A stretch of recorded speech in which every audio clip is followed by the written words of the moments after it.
Assalamualaikum warahmatullahi wabarakatuh. Perkenalkan, kami dari kelompok 4 dengan anggota yang terdiri dari Amelia Nurika Syafirah, Dwi Safitri, Nabila Khairunidah, Rika, saya sendiri Syifa Aulia, dan Zelika Aulia Syaifullah. Pada kesempatan kali ini, kami akan memaparkan materi tentang pemeriksaan atas laba rugi. Sifat dan contoh. Menurut SAK Etap, entitas harus mengukur pendapatan berdasarkan nilai wajar atas pembayaran yang diterima.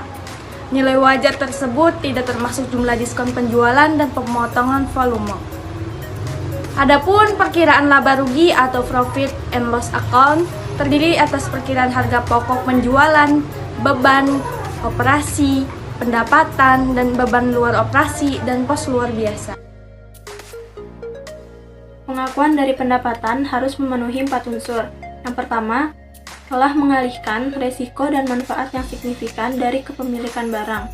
Yang kedua, telah mempertahankan atau meneruskan baik keterlibatan manajerial sampai kepada tingkat biasanya diasosiasikan dengan kepemilikan maupun kontrol efektif barang yang terjual. Yang ketiga, jumlah pendapatan dapat diukur secara andal. Yang keempat, ada kemungkinan besar manfaat ekonomi yang berhubungan dengan transaksi akan mengalir masuk ke dalam entitas. Yang kelima, biaya yang telah atau akan terjadi sehubung dengan transaksi dapat diukur secara andal. Menurut PSAK nomor 23, revisi 2010-23.1, pendapatan adalah arus masuk bruto dari manfaat ekonomi yang timbul dari aktivitas normal entitas selama satu periode jika arus masuk tersebut mengakibatkan kenaikan ekuitas yang tidak berasal dari kontribusi penanam modal. Beberapa hal yang harus diperhatikan atas perkiraan laba rugi. 1. Prinsip konvertisme dalam pengakuan pendapatan dan beban. Yang A. Beban yang belum pasti terjadi, tapi diperkirakan akan menjadi beban perusahaan pada periode yang diperiksa.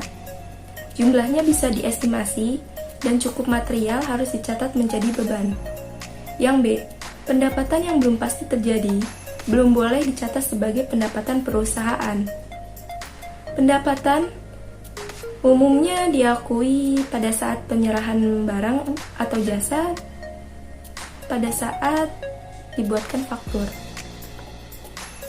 Yang pertama, diakui saat penerimaan uang tunai atau cicilan.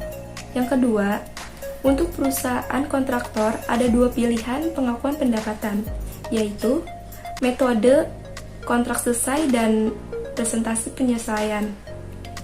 Yang ketiga, jenis kebutuhan barang yang harga jualnya sudah pasti. 2. Konsep matching cost against revenue menurut SAK Etap, IFRS atau PSAK, pendapatan harus dicatat dengan metode akrual basis, bukan dasar kas. 3. Waktu yang digunakan untuk memeriksa perkiraan pendapatan dan beban karena berbagai alasan, yaitu pada saat melakukan pemeriksaan laporan posisi keuangan sekaligus dengan pos laba rugi yang bersangkutan.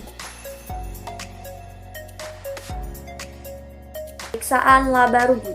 Yang pertama, untuk mengetahui apakah terdapat internal kontrol yang baik atas pendapatan dan beban, termasuk apakah perusahaan menggunakan accrual basic untuk mencatat pendapatan dan beban.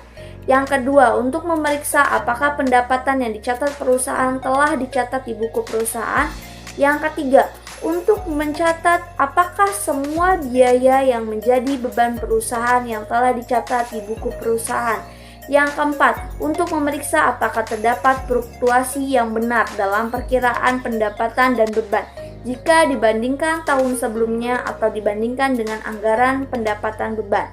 Yang terakhir, untuk memeriksa apakah pendapatan dan beban telah dilaporkan sesuai dengan standar akuntansi keuangan ETAP atau IFRS atau PSAK.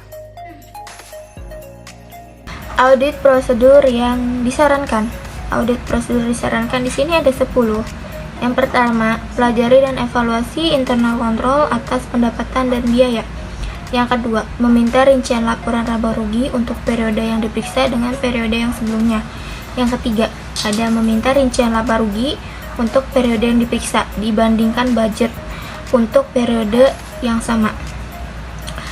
Hitung varians yang terjadi dalam rupiah maupun persen.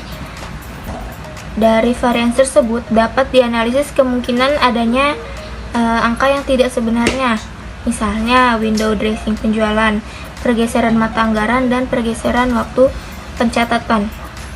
Yang keempat itu ada meminta rincian penjualan menurut jenis barangnya atau menurut area penjualannya yang mencantumkan kualitas barang yang dijual maupun nilai uangnya selama setahun atau dibuat per bulan.